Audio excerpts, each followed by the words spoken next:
How you doing, Hyper Sniper? Good to see you. How you been? What's up, Miles? What's up, CMF? Finally, we are back live. Let's go, Kerry. JP, good to see you as well, brother. How you doing? How you been? Kerry, how you been? How's things? Well, Miles, up, down, or sideways? Sideways, I would have to say for the time being. There's quite a lot of things happening this month in terms of the MT situation of releasing more Bitcoins. The German government could sell off a little bit more.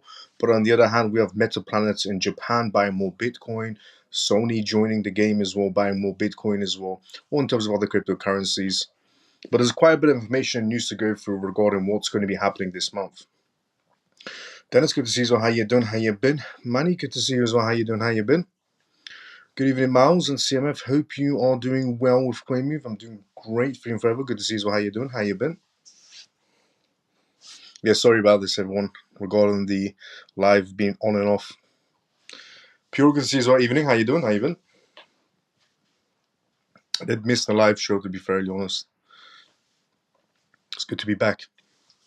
So, on today's live show, we have a mixture of news to go through regarding SEC news, collaboration news, partnership news, contract news, quite a mixture of news to go through. We'll go through the topics we're going to discuss on tonight's live show, and then we'll do the intro, disclaimer, and by that time, everyone from the CMF is tuned in, and even also new viewers as well. So, on tonight's live show, we are going to be going through US SEC essentially suing Silvergate Bank. We're also going to be discussing how that's going to be affecting, but we're also going to be going through the news of Kraken and how they're not supporting the Ocean Fetch AI merger that's going on right now. As far as I'm aware, in terms of the announcements, Binance was the only one that made the announcement that they're going to be covering the whole merger between Singularity and Fetch AI and essentially Ocean. But the rest of the exchanges, Coinbase and Kraken, are backing out of it. But we're also going to be talking about Paxos on tonight's live show as well. Paxos is essentially behind the majority of stablecoins that were ever produced inside the crypto space, market space, especially Binance's BUSD, which went out of production pretty much. But Paxos has just partnered with DBS Bank, and Singapore has given them a complete green light to produce stablecoins. But there's an interesting story behind it once we get to that news, and I'll explain it and who else is involved. We're also going to be talking about the EU MiCA regulations, which have been implemented. Well, they've started being implemented in the EU. We're going to go through that on tonight's live show as well, and how that's going to be affecting certain crypto projects and how the market will be playing out after that, after the implementations are fully activated. We're also going to be going through the first stablecoin to be launched in Europe and is named with papers, and we're also going to be talking about Sony and Meta Planet, both Japanese companies, both giant Japanese companies, and they're both going towards more cryptocurrencies. We're also going to be talking about tonight's live show regarding the DOJ. The DOJ division chooses Coinbase as their partner to custody about $32 million in assets, just starting with, which does show that essentially Coinbase does have this massive role to play inside the financial space when the DOJ is even now using Coinbase to store some of their assets. It's a big move for the DOJ. And it goes back to what I said as well. One day, Coinbase will become the #1 exchange in the world.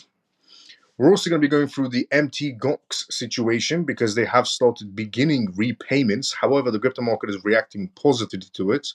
We're also going to be going through tonight's live show regarding the US Supreme Court's decision to overturn the Chevron could essentially complicate legislative efforts. The US Supreme Courts have made some interesting decisions of who has power in terms of going after crypto firms and who doesn't. We're going to go through that on tonight's live show as well and how that affects the SEC and their ongoing cases. We're also going to talk about the SEC regarding their delay on the launch of their spot Ethereum ETFs aimed regulatory reviews. We're going to be going through the Hong Kong enhancing cryptocurrencies and security token frameworks. A lot of things are happening around the world in terms of jurisdictions. We're also going to be going from tonight's live show regarding the XRP secondary sales have now been essentially the land of the law situation where it's fully within implementation. We're also going to be going to go through Tether news as well on tonight's live show, partnering up with Philippines for an interesting venture. We're also going to talk about Bahamas on tonight's live show as well, how their CBDC projects are going and how far they've gotten so far. We're also going to be talking about Ripple on tonight's live show as well. Ripple's SBI partner essentially is launching something on the XRP ledger, which created a spike inside the XRP ledger in terms of volume regarding SBI Holdings. So, mixture of news to go from tonight's live show regarding Ripple and SBI Holdings, regarding Bahamas and CBDCs, regarding SEC and how much power they have according to the Supreme Court, regarding XRP's ruling. We're also going to be going through some major, in terms of collaborations and partnerships and contracts that are happening inside the crypto space as well. Quite a mixture of live news, quite a mixture of news to go from tonight's live show regarding cryptocurrencies. A lot of things are happening around the world in terms of banks and more companies getting involved. And so, welcome to the CMF live show. If you're watching this for the first time ever, the disclaimer of this live show, as always, is not financial advice, not political advice, and whatever I say is only for entertainment purposes. On this live show, we always talk about cryptocurrencies. Recent news is happening around the world in terms of cryptocurrencies, CBDCs, AI, regulations, politics, and so on. Everything that you should know about going inside of a digital world, how the world is also shifting, pivoting towards a digital era. We'll also do Q&As on this live show as well, which means you ask the questions, I give you the answers. And if you're wondering who might be answering people's questions, I have a background in business, finance, tech, law, and cybersecurity. I'm also inside the blockchain sector, developing on it. So, welcome to CMF Live Show. If you are new and if you're a regular, let's go CMF. Thank you so much to everyone that's tuning in right now. And I do apologize for the on and off situation on the CMF Live shows. They're supposed to be every day, but just for this small time period, they're on and off. Do apologize about that. And I'm happy to be back doing the CMF Live Show. I did miss everybody, and I missed the CMF Live Show as well, to be fairly honest. So, live show has officially started now, and let's go inside the comment section first before we go inside the news. The first news we're going to go through is regarding US SEC and Silvergate Bank. But before we go through that, let's go inside the comment section first. Dennis, good to see you as well. How you doing? How you been? Manny, good to see you as well. Evening. How you doing? Free and forever, good to see you as well. Pure, good to see you as well. Evening. Great, thank you. Good to see you back. And happy coin move days are going well. Let's go, JP. Good evening, Miles and family. Hope all went well. Let's go, Ian. Camel, good to see you as well, brother. How you doing? Evening. Good evening, Miles. And CMF seems so long since last night. Apologies about the orphan. Stormy, good to see you as well. How you doing, Stormy? How you been? Jason, good to see you as well. How you doing? Evening, Miles and CMF. Jason, how you been? Good to see you as well.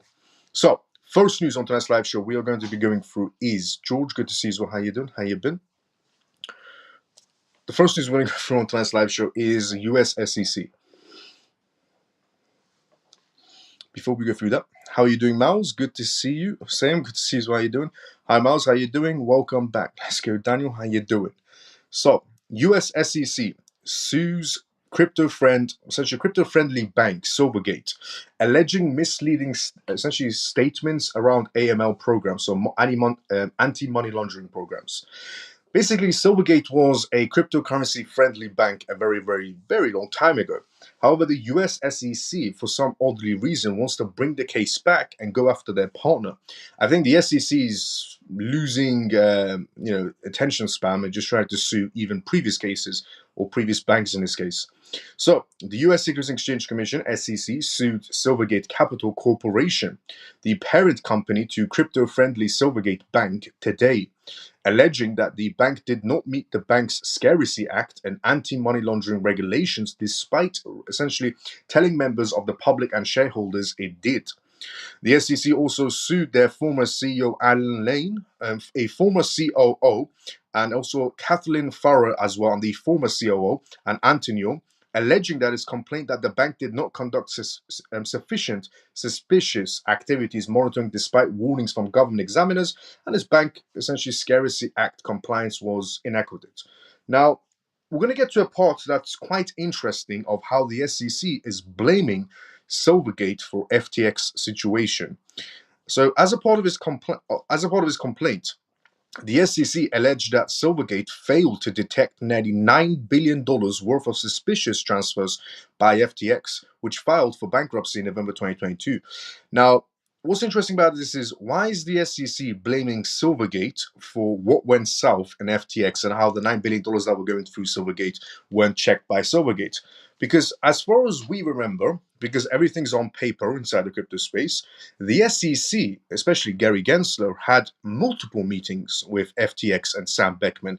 Until this day, SEC or Gary Gensler will never tell anyone, not even Congress, of what happened and what were the conversations, multiple conversations he had with Sam Beckman from FTX. So the SEC blaming essentially Silvergate for the $9 billion that went inside of their banks from FTX, but the SEC not taking responsibility for the multiple meetings they had with FTX, and somehow they never found out they were doing suspicious activities. But essentially the SEC's never had a meeting with Debitbox, but they accused Debitbox of moving around money, transferring, essentially doing AML situations outside the country, and it was all lies from the SEC. But it's very odd for the SEC. I mean, it's a very big cheek to be going after them. So for most of 2021 and 2022, the bank had not conducted appropriate automated monitoring of its pre-made products, the Silvergate Exchange Network, the SEN. The complaint said the SEN was a key mechanism for the bank's crypto asset customers to transfer funds amongst themselves and was tailor-made to attract the crypto asset customers. But the bank failed to automatically monitor for suspicious activities, approximately $1 trillion in banking transactions that occurred by the SEN. Silvergate's team received a word from the Bank Secrecy Act examiners that its efforts were inadequate, and the suit alleged, but it still claimed, that there were no risk factors in its quarterly or annual reportings 10Q or 10K. A 2021 quarterly filing did acknowledge that the bank faced a heightened risk due to some of its crypto customers, but the bank did not disclose, essentially, its executives and had been aware of any sort of deficiencies. A Silvergate spokesperson declined to comment. Silvergate had experienced a rapid rise from being a tiny community bank to becoming a digital asset sector's leading financial partner. It is true, at the time when Silvergate was around, they were the number one cryptocurrency bank around, but they were operating in a gray area at that moment in time. So they did have an increasingly fast way of climbing the ladder, but the end was tied to a March 2023 securities filings disclosing that the firm, which had bet its future on crypto industries, accelerated sales of securities to raise cash to repay advances from the Federal Home Loan Bank of San Francisco. But the warning signs had been there previously, and that the institution lost more than $8 billion in deposits from its crypto customers in final months of 2022. The reason why I shared this news is because, once again, it shows that the SEC is very, very, very incompetent, and so is Gary Gensler, because Gary Gensler and the SEC had multiple meetings with FTX, and they never found out that they were dodgy, or if they did, they never reported on it, oddly enough. But for essentially the SEC to be bringing up previously old crypto companies or crypto banks to resue them again, it's just pathetic. There's so much scamming happening. As I've said previously, it's not rainbows and sunshines in crypto. There's the good side of crypto and the bad side of crypto. There's so much scamming happening in crypto, left, right, and center, and the SEC is not even taking a slight look into it. But they're going after a bank that was pretty much closed down, let's just say, in this scenario, from crypto scenarios. In 2022, 2023, they're suing a bank from 2022 to 2023, but not going after the scammers inside the crypto space now, or even regulating the markets. The SEC is a waste of money. If taxpayers' money is going towards the SEC, it's an absolute waste of money. Now, Kraken is the next news we're going to go through on tonight's live show. Kraken will not support the ongoing Ocean Fetch AI merger. Inside the Telegram group today, there was some comments going on regarding what's happening with Fetch AI, Ocean, and SingularityNet. Well, right now is the period, and Peg, thank you so much for putting that inside the Telegram group as well. Peg is correct, yes. As I previously reported, there's a merger going on right now between Ocean, Fetch, and SingularityNet. So if you can't move your assets in any of these exchanges, it's because the merger is going to be changing your tokens into ASI tokens now, because this is when the merger is going to slowly start happening. Now, Binance is going to be doing the merger for you. If you are holding it on other exchanges, make sure that the merger is going to happen for you. If you're holding on those kinds of exchanges, you can double check on their social media pages. But we're going to go through the news as well before I go. But before we do that, let's go to the comment section first. So, Anna, good to see you. How you doing? How are you? Evening, family. Let's go, Anna. In the mountains will hang as long as I have reception. Hello, Miles CMF. Semper, good to see you. How you doing? Even if I was in CMF, Joe, good to see you. How you doing? Messi, good to see you. How you doing? Hit the like. Let's go, Messi.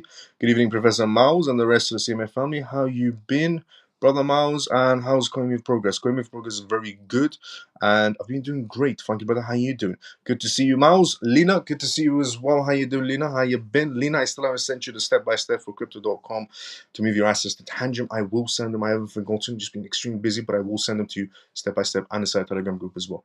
I still haven't forgotten. Miles, is it true that Elon Musk will use XRP for his payments? It's rumored, not true in any sort of way. If we want confirmation that XRP is going to be used, or any crypto asset is going to be used by Elon Musk, then Elon Musk will definitely tweet it. So if it's going to be XRP, if it's going to be Dogecoin, if it's going to be XLM or XDC or any other cryptocurrency, believe me, Elon Musk will tweet it straight away once he wants to share the news. So for the time being, it's rumors, but it would make sense because it's the fastest asset. XRP is the fastest asset, the cheapest asset, and since its launch until now, they've had no difficulties, unlike other top 10 chains. Now, Kraken. Mike, good to see you as well. How you doing? How you been? What is the biggest play this cycle? Easy question. Okay. So Keith, how you doing? Good to see you. Keith, the biggest play this cycle is quite obvious to tell. With the amount of banks, we've never had this many banks inside the crypto sector. We've never had this many banks. We've never had this many corporations taking interest inside the corporate sector. And we've never had regulations. So right now, what's happening is we have more banks entering than ever before, more corporations entering than ever before all around the world, even in the bank section, and also regulations. So you need to be choosing essentially crypto projects that will benefit from the banks coming in, that will benefit from the corporations coming in, that will also benefit from regulations. Any crypto project that goes against regulations right now is, for me, it's a big no. Any crypto project that goes against banks right now is, for me, it's also a big no. Any crypto projects that go against corporation money is also a big no for me. How you can tell which projects are chosen to be, essentially working with these corporations in all these types of different jurisdictions is by their contracts. If they're contracted out essentially to big corporations, then you know where they stand. If it's a crypto project that's essentially contracted out to banks, then you know where the banks come more and more into this crypto space. That particular crypto project is going to go higher and higher in price, not overnight, but over time. But also, in terms of corporations, if there's a crypto project out there that has massive deals going on, massive contracts going on for 2 to 3 years, 4 years of developments with all these corporations, then they're also going to be benefiting from corporate money. And obviously, you know that the corporates do hold the most amount of money compared to the retail section, because retail section is shaking money, corporate money is a bit more sturdy. And so, yeah, you need to be in crypto projects that are going to be, because a lot of people will tell you this time around it's about the meme coins and the D-pins, and that's the retail section talking. From a corporate perspective, it's what you need to be focused on is which crypto projects are going to benefit from corporates, from banks, and regulations coming in, because that is what's happening around you in every jurisdiction right now. So you need to be choosing projects that will benefit from that. So in terms of the biggest play cycle this time around, yeah, finance projects. The finance category inside the crypto space is going to have the biggest role to play. This world is about to be changing. 2024 is when the change is going to be happening, according to multiple sources. Bank of International Settlements, World Economic Forum previous year that stated it, the G20 summit that happened in New Delhi as well last year. All these were indicators of what's going to be happening this year, and which is the world shifting to a digital era. So biggest play this cycle, finance crypto projects. How you can tell which ones are the chosen ones? By their contracts. Who they contract out to. Mike, good to see you. How you doing? What have I missed so far?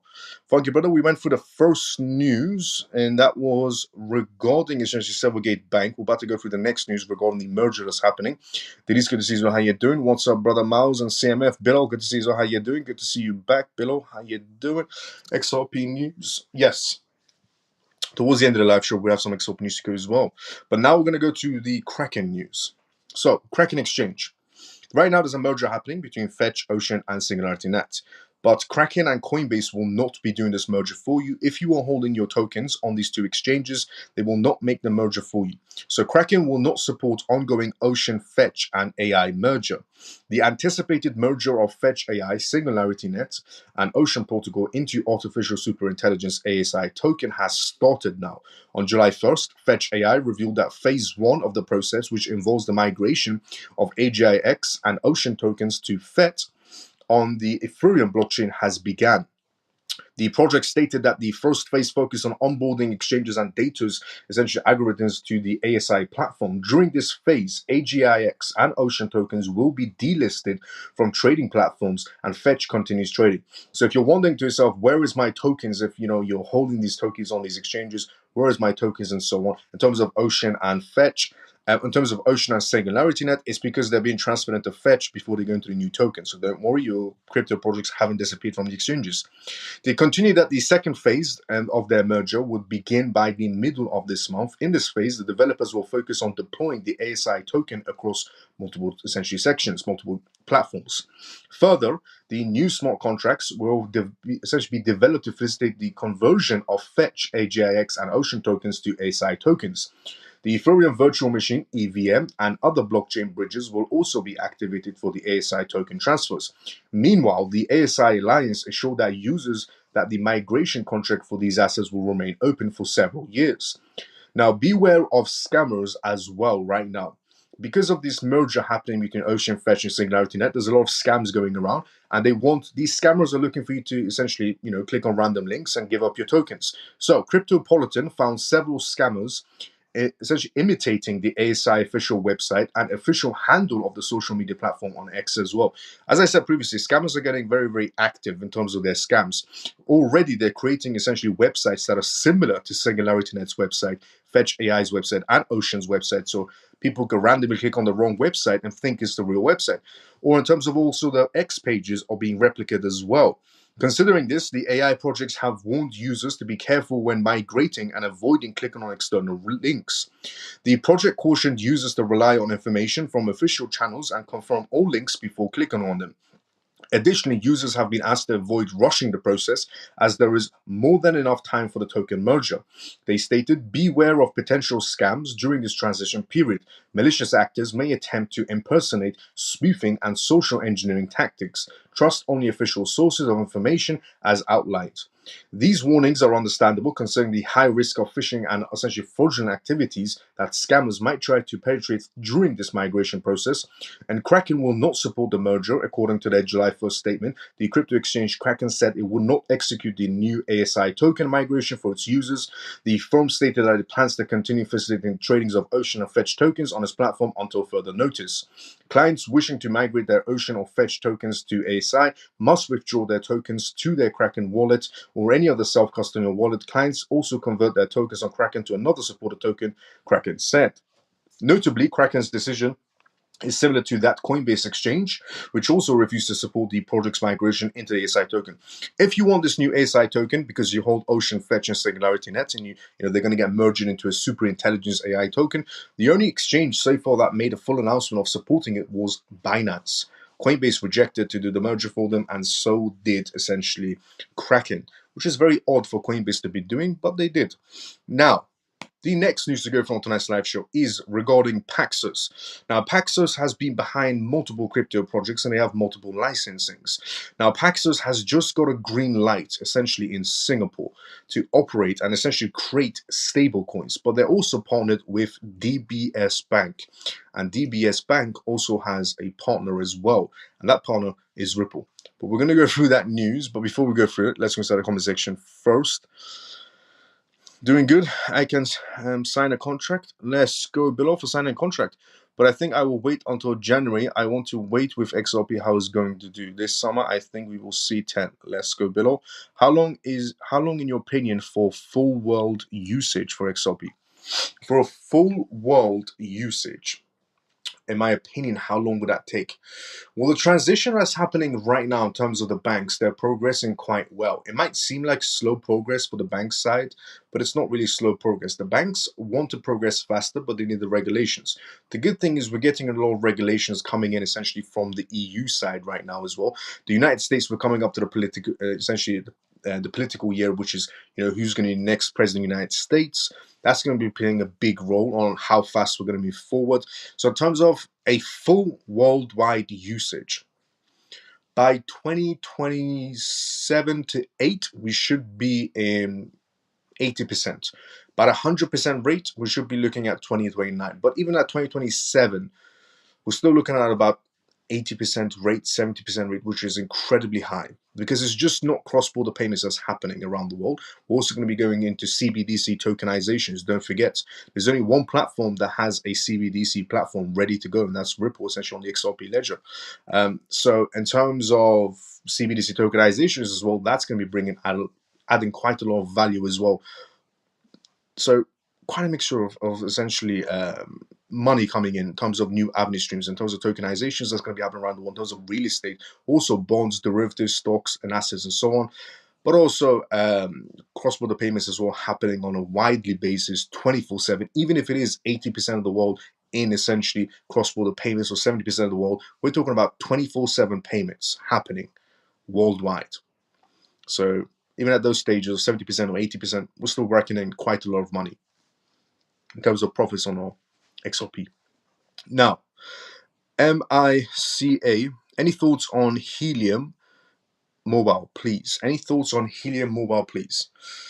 Helium Mobile, I know that they have a SIM card going on right now inside of Miami's when they first launched.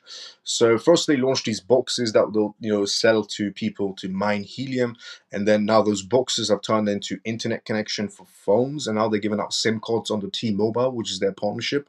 So if you want to go for in terms of Helium Mobile, you could. I mean, they could advance and become a massive company somewhere down the line. They do have a partnership with T-Mobile. MiCA is on now 26 different countries agree on regulations. When do you think us will do that? When do I think in terms of other jurisdictions around the world going to do it? Well, think about it like this. The first thing was China was the first country to go into regulations and CBDCs and so on. And it was a stepping stone. Every country was essentially sitting on the sidelines watching how things play out in China in terms of regulations and CBDCs. It worked out pretty well for China. They're actually doing quite massive developments as well. And then we had a few islands go into CBDCs as well, like the Bahamas, like essentially Paulo, a few other islands went into CBDCs. And then we had India going into CBDCs, a little bit of regulations as well. Brazil's, DREX is what they're calling their CBDC and so on. Now, in terms of other jurisdictions following suit, well, the EU is the biggest play for the Western side. For the Western countries, the EU is doing a massive, essentially, stepping stone right now into CBDCs and regulations and so on. So the rest of the world is going to follow quite actively behind the EU. As I said previously, how things will operate inside the corporate sector is you have one corporation, essentially going inside the blockchain sector, and every other corporation will start following in suit. It also goes the same by countries as well. Once one major behemoth of essentially continent goes inside of regulations and greenlights their entire country for regulations, wholesale CBDCs, retail CBDCs, and so on, the rest of the jurisdictions are going to follow in suit. After the EU, the UK will follow as well in suit. Australia will follow, essentially. Canada will follow. The US will follow. Latin American countries will follow. And everybody will follow because the EU, the first one was China, which was the Asian countries start looking at China. For the Western countries, the EU is going to play the biggest role in terms of regulations, CBDCs, and wholesale CBDCs. So they're going to follow in suits pretty much straight after. Good evening, Maus and CMF, but they're going to see how it plays out first inside the EU, which will play out very well. Good evening, Maus and CMF. Hope you had a very productive trip. Let's go, David. How you doing? How you been? Maus, don't you think this case is dragging too much out from May 22nd? It is, this case in terms of Ripple versus SEC, it is dragging out a little bit too much in terms of the case that's ongoing still, just for a fine. But remember one thing that I told you in the earlier days of the CMF live show, which is everything needs to happen according to a coordinated time frame. So the reason why, even though there's pretty much nothing left from the Ripple and SEC case, it's just how much are we going to be paying for the fine to move forward, there's pretty much nothing left. But the reason why they're not getting to that stage is because everything is coordinated to happen. So give it a little bit of time. It's going to happen this year. It's, in my opinion, as I said previously, it's going to be this year. This case will end this year.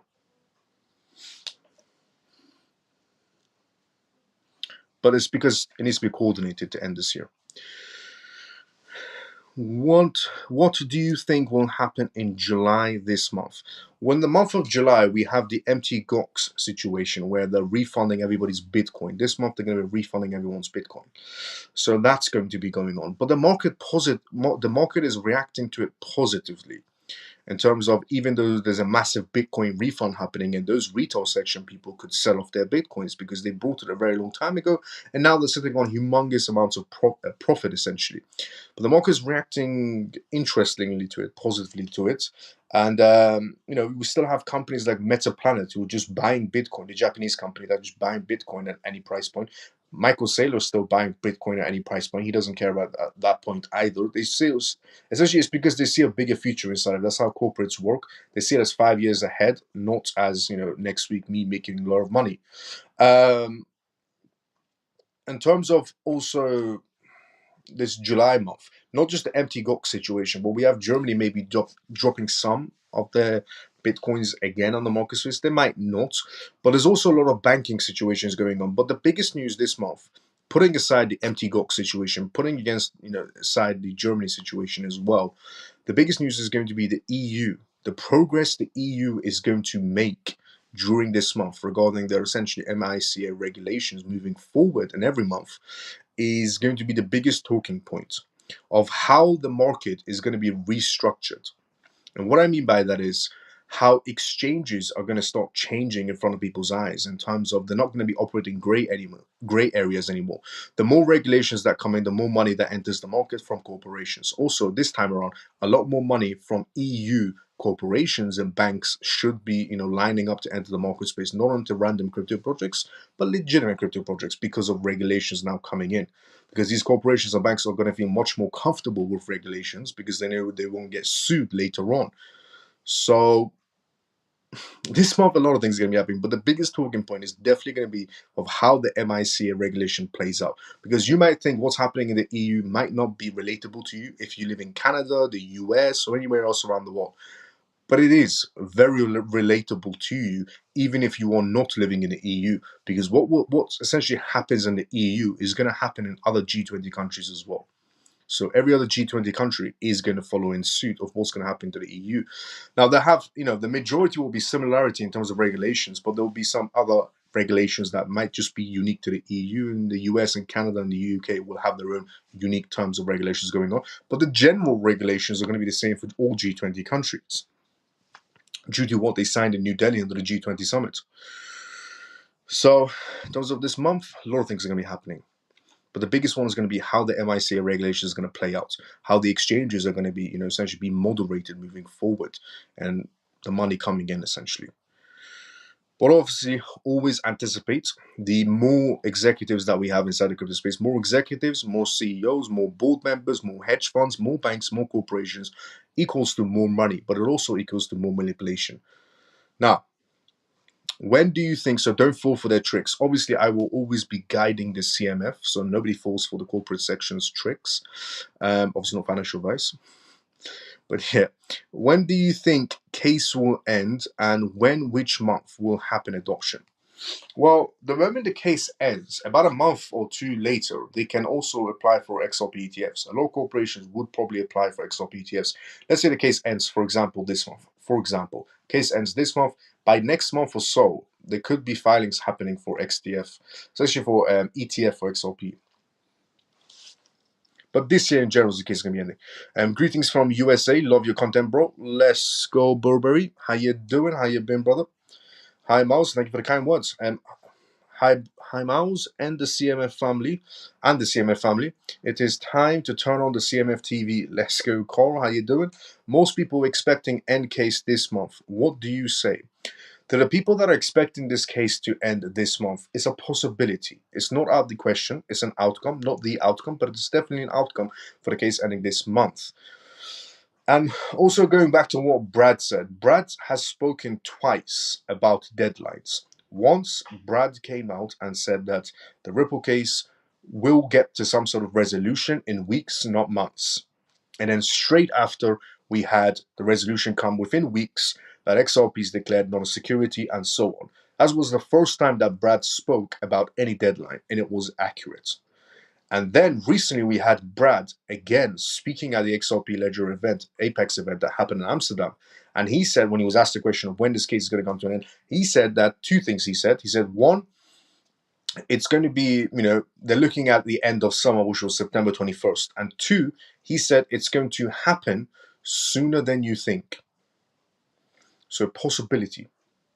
This is not the outcome, but it's an outcome regarding this month. But in terms of this year, it definitely has to end, because it's essentially coordinated. This is the year, as I've said previously, this is the year of banks, corporations, and regulations, which is basically what XRP needs to thrive, to do well for itself. Everything's coordinated in a way. So adoption will start a month after case end. Uphold will start right after that case. Uphold can start even 2 days before that case. A lot of corporations will get news before anybody else. CMF, how are you guys? Keep patience. XRP, let's go below. But Brad did not say this time something like last year in view weeks. He didn't, but he did say something with those lines. He didn't say something big, in my opinion. What did he say the first time? In the first time, he said essentially that we're going to get a resolution from the case in weeks, not months. And within 3 weeks, we got a resolution that 3 weeks and a couple of days, we got a resolution that XRP is not essentially essentially a security, is what Brad's saying that, and then that news comes out on resolution. Good evening, Miles, and how are you? Hi, CMF. Peg, good to see you. How you doing, Peg? How you been? Haha. Upload will the first to start adapt XRP. 2 exchanges are pretty much en route for the first ones to be adapting. It's going to be essentially Uphold, and it's going to be Bitpanda, because they're very big on the partnership with XRP, or Ripple in that sense. Now, I mean last time, but the first thing he said.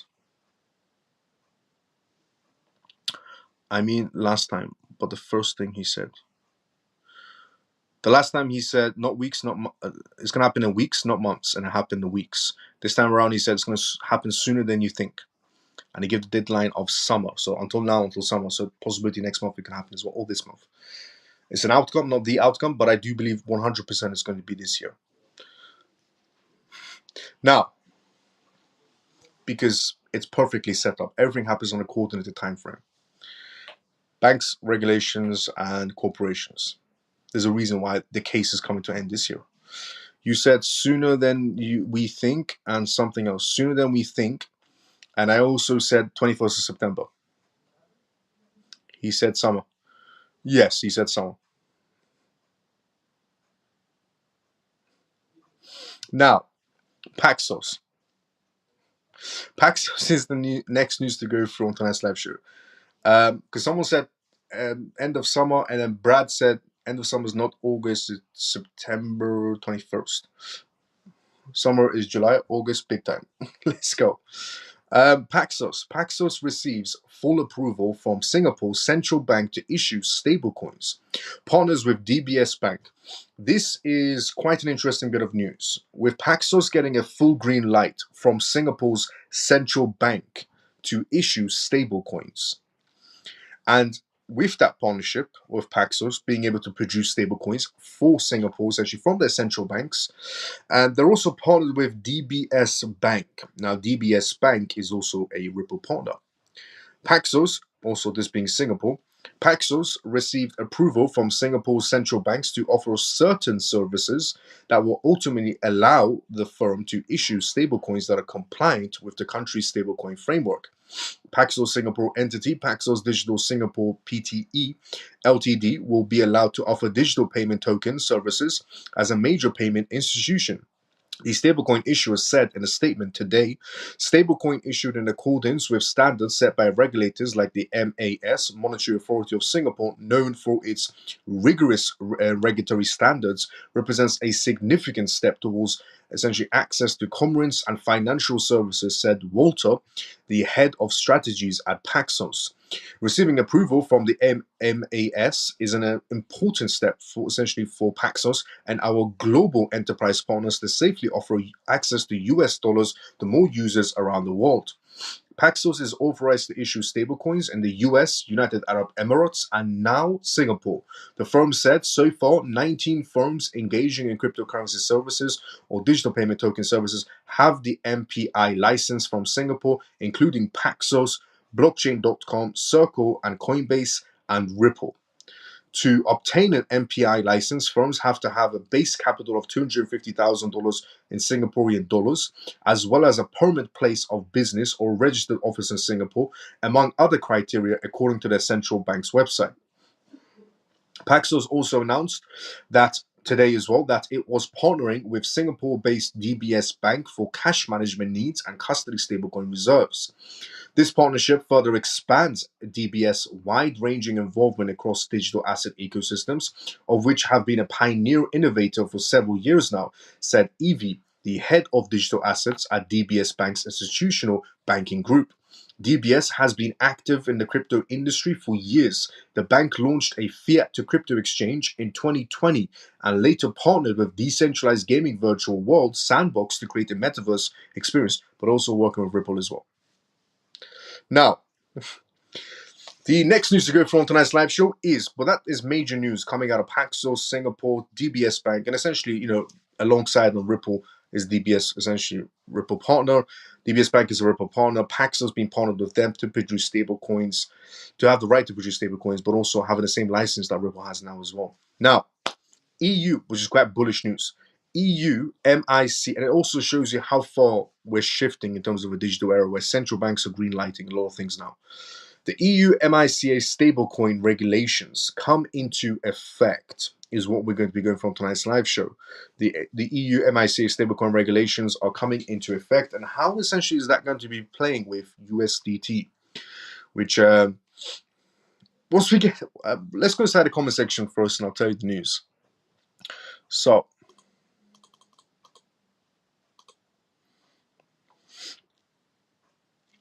summer is July, August big time. Let's go. I don't see September as summer, in my opinion. Work starts then. Below, you correct me up. Hello, Miles and family. Troy, good to see you. How you doing? How you been, Troy? So, EU MiCA. In terms of regulations, the European Union's Markets in Crypto Asset Regulation, MiCA, came into partial effect in June, with new rules concerning stablecoins coming into force on June 30th, well, essentially 1st as well, 1st of July. The crypto exchanges may delist certain non-compliant stablecoins or restrict services for EU and European Economic Areas, EEAs, based users.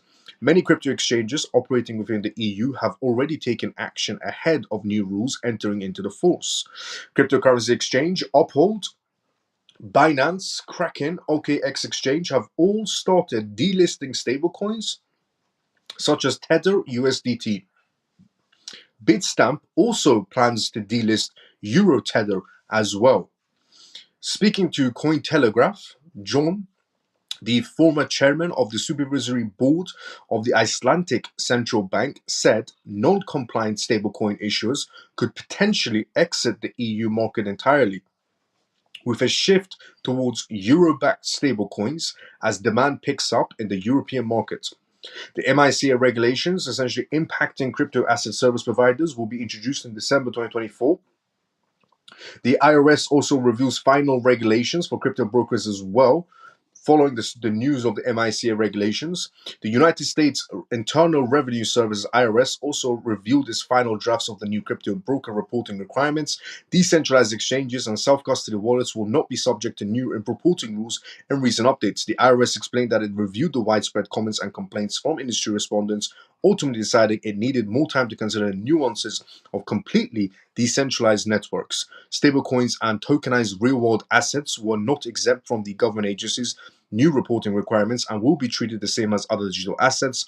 In the wake of a new rule changes, the IRS Commissioner Danny also remarked on need to close the next tax gap posed by digital assets and potential non-compliance from high network worth of individuals. So, with basically the MiCA regulations coming into fruit, and a previous question that I was personally asked inside the comment section on this live show, which is how fast are the rest of the essentially jurisdictions going to be following the MiCA moving forward? Quite fast is what I said. So with the MiCA regulations coming into effect now, and stablecoins that do not have a green light will not be able to operate, certain crypto projects will not be able to operate inside the EU either, and they have to be removed from exchanges for EU users. Also, with the EU coming out of the MiCA regulations, The United States at the same time is coming up with the IRS tax, essentially cryptocurrencies regulations as well. So first they're going to tax it and then the full-on regulations come. So on the topic of how fast the rest of the jurisdictions going to be following the MiCA regulations, quite fast is the answer. Now, first stablecoin to be licensed in Europe has been named. The first stablecoin to be licensed in Europe has been named. We're going to go through that as well. But before we go through that, let's go inside the comment section. So basically, Miles, most likely 90% case will end before September 21st. That's pretty much where the target is set at. It's an outcome.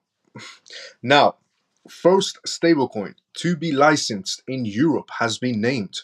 Circle, a global stablecoin issuer, has become the first company to obtain electronic money institution EMI license in the European Union. Now, you might be wondering to yourself, what about Ripple stablecoin? They're all LUSD that's coming out. Well, the issue is that's coming out. And when it does come out, Ripple will easily get a license from the EU. But because they don't have a stablecoin right now, that's why they don't have that license. But Ripple will also get this license. Circle USDC is not that. Well, we'll read on. I'll tell you what my perspective is. So, the global stablecoin issuer has become the first company to obtain an electronic money institution EMI license in the European Union. This license is for offering dollar and euro pegged cryptocurrencies in the European Union (EU) under the new markets for crypto assets MiCA regulatory framework.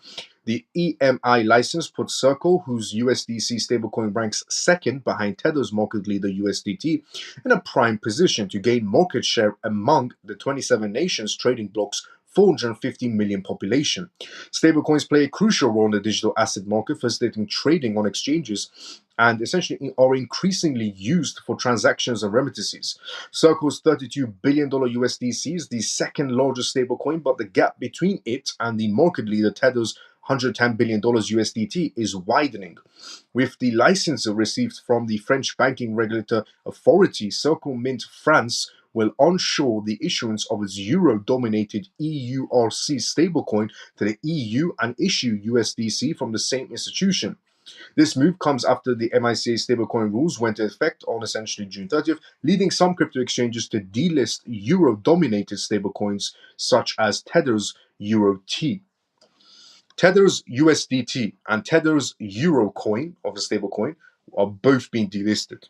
Both of them are being delisted in their essentially EU market spaces starting now. The MiCA comprehensive approach to the stablecoins have been spurred by the prospects of a major tech companies like Meta entering financial markets through DAME, formerly known as Libra initiative. This led to 5 years of conservative policy developments in Europe, according to Daint, the head of policy of Circle, which involved the Libra project. This is the first essentially news announcements we're getting that Tether is officially out of the picture. Now you might be thinking to yourself, well, Tether can, get a license later on. Yes, it's a possibility, of Tether getting a license later on. But what Tether has to do is show transparency. And if Tether wanted to show transparency and hold some of their assets in the EU, then why not just do it now? The reason why Tether is having difficulties of being compliant to the EU government is because they don't have reserves. Now, this is a perspective of mine, because since day one, USDT has never shown their reserves. They've always said that they own this much amount of US bonds or this much amount of this and that, but they've never shown full reserves. So because they won't show full reserves, because they were also sued once for not showing full reserves and paid a $41 million fine as well to the United States for not actually having a one-to-one ratio of pegged money back in their US dollars that they keep on printing left, right, and center. This is the first steps of USDT getting phased out. And as I said previously, Circle USDC can't handle to take USDT's position. There is no hope in hell for USDC to be able to be that strong enough to take the position of USDT. There's a reason why USDC never was able to compete with USDT in any sort of levels. Is because USDC has depegged once and a lot of trust was gone away. USDC has depegged once, and that's more than once. A stablecoin should never depeg. That is a good sign of a stablecoin. And USDC did depeg once. So a possibility of happening again could happen. And it took months for them to repeg it, which is even a bigger issue. So you can also argue the point that USDC has a lot more money now as well. So maybe they won't, depeg, but you never know. They depegged once. So who is going to be taking the crown position of the number one stablecoin later on? There's only one company, and I've said this before and I'll say it again. If you hate this company, if you love this company, if you hate this project or love this project, it's XRP. Essentially, not XRP, sorry, RLUSD, which is Ripple stablecoin on the XRP ledger. RLUSD will become a number one stablecoin. Now you might say, well, that's never going to happen. USDC is too big or Tether is too big and so on. No, it will. RLUSD will become the number one stablecoin in the world. Not overnight. Eventually, it will become the number one stablecoin. Now you may be thinking to yourself, well, how can you come to this conclusion? How can it become the number one stablecoin? Well, because Ripple is going to do things a lot more differently than how stablecoins already operate. So with USDT not showing their reserves and not being fully transparent and not holding any sort of assets in the EU, which is one of the rules, Ripple is going to be showing full transparency every month. Something Tether has failed to do since the day it was created. So Ripple is going to be Ripple's going to be showing full transparency every month of what's actually backing their stablecoin, which is great to see in terms of corporations. If a corporation was going to be using essentially, a stablecoin, now knowing that there's a stablecoin out there that every month they're showing full transparency of their reserves, that builds confidence with corporations coming into stablecoins and using them. So Ripple is the key player there, RLUSD.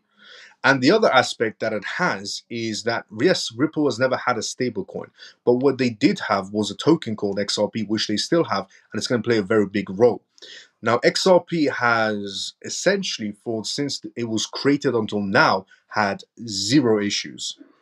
XRP, since the XRP ledger or XRP, since the day it was created until now, they've had zero issues, pretty much. No other major top 20, top 30 crypto projects can say that. Not even USDC that depegged from their own stablecoin. They had one job, be a stablecoin, and it depegged. So my reasonings for RLUSD will become the number one stablecoin around the world. They're good reasonings. One, they're showing full transparency, something USDT will never do. Every month they're going to be doing it. Two, we know for a fact that XRP, since day one it was created until now, no issues. Every payment was processed. Every payment was processed fast, and every payment was processed cheap. Not a single issue has ever happened. Now, other chains out there can't say the exact same thing. USDC has depegged. Solana, I've used Solana so many times, and once, as I said previously on this live show, I was trying to process a transaction on Solana, failed about 11 times before it went through. Bitcoin has failed transactions sometimes as well, and it's incredibly slow as well. Ethereum is incredibly expensive for no apparent reason. So in terms of the other chains around it, they've all had their difficulties. But XRP is still fast, still cheap, never had a difficulty in its entire lifetime. So that's why it's very positive. So RLUSD will become a number one stablecoin because USDC doesn't have the kahunas to go against it. Now, Sony Metaplanet turn to crypto, aimed the yen falling warnings. Sony is about to be entering the crypto space and they're going to be buying crypto assets. The first company to do this was MicroStrategy, MSTR stock. Essentially, Michael Saylor. They were the first one. And after MicroStrategy buying Bitcoin essentially to keep as reserve assets for their own company, we saw two Canadian companies follow the exact blueprints that MicroStrategy left behind.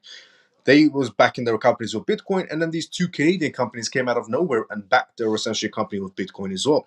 And then a Japanese company by the name of Metaplanet also started going into Bitcoin. Their stocks rise on the Japanese market space as well when they followed the exact same blueprints that MicroStrategy left behind. Actually, they even indicated that they're following MicroStrategy's blueprints. Now, Sony is about to be entering the crypto space as well and backing their company with crypto assets as well. We're about to go through that, but before we go through that, let's go inside the comment section first. So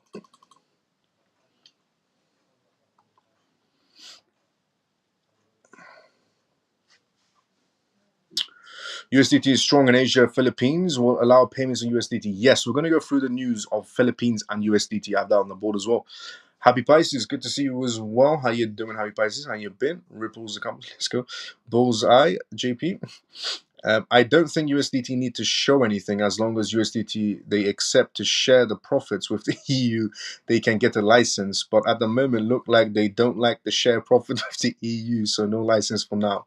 Yes, I mean the biggest issue for USDT is that if all these corporations in the EU, so this is why a lot of people are saying, oh, some people are, with USDT on this matter, which is absolutely absurd. You should not be with USDT in this matter because it's absurd to be with them. You want to know their reserves just as anybody else. So the biggest issue is with USDT is if EU corporations, because the EU doesn't care about the retail section, they care about the corporations. So if the corporations in the EU want to use a stablecoin and they use USDT and USDT isn't transparent, USDT goes south and depegs itself somewhere down the line, being backed by Chinese assets essentially. EU corporations that are holding USDT will just go pretty much. The same thing that happened with Luna and their stablecoin, which only happened for the retail section and some small companies, I would say, the mortgage space at that time. And that was a big, massive thing. A DPEG situation on Luna tanked the whole market. Now imagine that on a much more larger scale. And the EU starts using USDT. It's not about the sharing profit. It's more like it's more on the basis of that if corporations in the EU are going to be using USDT, they want to know that it has the assets to back it. Because if USDT depegs the way Luna depegged from their stablecoin, it's pretty much game over for all the EU corporations. Now, and again, they're not setting these regulations up to protect the retail section. They couldn't care less about the retail section, the EU. They care about the corporations that are going to be coming in using stablecoins. And they want to make sure that those corporations won't just go. Because if those corporations in the EU market space go south, because somewhere down the line USDT depegs itself, or goes south in terms of no assets to back it, then we're talking about the EU's GDP just going pretty much all the way down to the toilet. Just drop ridiculously. It's not about sharing profits, it's more on the basis of they've got to have assets to back what they're saying. Because those corporations want to use that stablecoin. If they use it, things go south, then the entire EU market space will crash. And again, they're not doing this for the retail section, they're doing it for the corporation section. That's why they need USDT to essentially show full transparency. Because the corporations in the EU want to use the stablecoin. Not preferably USDT, but they want to use stablecoins. But they want to use a stablecoin that has reserves. So nothing ever goes south, and their companies don't go plummeting downwards. And the economy of the EU doesn't go plummeting downwards either. That's why they need full transparency. It's not more on the shares of sharing profits, but I get the joke. But it's more on the lines of they need transparency. CLUSDT is the correct spellings for stablecoin of Ripple. No, RL. And they have boatload and they have a boatload of money, which is all true. Yep. Roll Paul says that Solana will perform Bitcoin and Ethereum. I'm guessing you meant better than Bitcoin and Ethereum. Well, Raul Paul is, someone that has been quite high up, and he's entitled to a perspective. Everyone's entitled to a perspective, but opinions are not correct, and facts are facts. Everyone's entitled to an opinion, but opinions are not correct, and facts are facts. Same thing of Raul Paul was MicroStrategy. Michael Saylor stating that Bitcoin will be the only ETF, and about a week later, we had Ethereum ETFs getting approved on the S1 filings. So Raul Paul could have that perspective that Solana will, perform better than Bitcoin and Ethereum. That is his perspective, and I wouldn't say it as the outcome, but I would consider it as an outcome, maybe in 50 years' time. Maybe RL, USDT, and ETH. But yeah, I've heard the Raul Paul situation as well when he said that. We need to see some movement from XRP before we can trust stablecoins. We need to see some movement from XRP before we can trust stablecoin. Before you can trust XRP stablecoin, you need to see some movement from XRP. That's an interesting way to look at it, but think of it like this. Simplest way to think of it. When the market goes crashing 10% down, when the market goes crash, there was actually a news article about this. And the article was that when the market crashes 10%, 12%, 15%, 20%, and so on, XRP is not moving up. It's moving a little bit up, but because of the case that's been held back on it. But it's also not moving drastically down with essentially with the rest of the market. When the rest of the market is down 10 to 12% to 15%, XRP goes down 4%, 5%, 6%, maybe max. It's the only one that's been able to hold its value. It might not look like it has much value in a lot of people's eyes, but XRP is the only crypto project that has been able to hold its value even in uncertain, shaky times inside the market space. Again, whilst battling the SEC, whilst missing bull runs and so on. So, whilst missing bull runs, just to put a perspective of, use essentially, Chozone making an interesting point of you want to see more movement from XRP before you can have trust in their stablecoin. But think of it like this: XRP missed bull seasons whilst sitting in the top 10. That should give you some confidence of how much they protect their assets and keeping it at leveled heights. So if you want to look at price action, yes, but because there's a major case holding it back. But if you want to look at the facts, which is a crypto project, XRP, that's been in the top 10, whilst battling the SEC, whilst missing bull runs, still remain top 10. There were crypto projects not battling the SEC, going through bull runs, and they couldn't make it to the top 10. But XRP battling the SEC, going through bull runs, going through bear markets, and still sitting in number 10. If that isn't trust of how much this asset is going to do well for itself by holding its ground, then I don't know what is. Because there are crypto projects out there that were going through bull runs, no SEC battle suits, and they couldn't make it to the top 10. This crypto project, XRP, went from battling the SEC, missing on bull runs, going through bear markets, and still sitting in number 10. Still sitting in the top 10, which is massive. There were crypto projects that were, if there was other crypto projects going through the same scenario of what XRP went through, there was no way in hell they would have made it this far, especially not sitting in the top 10. So what they have achieved so far has built trust with me. So on the basis of you want to see that price action on XRP to give you that trust, I see it from a different perspective. I don't see the price action giving me trust for XRP. I see the perspective of they've held their ground. Missing a bull run, going through bear markets, battling a lawsuit, still sitting in number 10. Still sitting in top 10. That, to me, shows more trust than me just seeing a price action bump. Because they held their ground.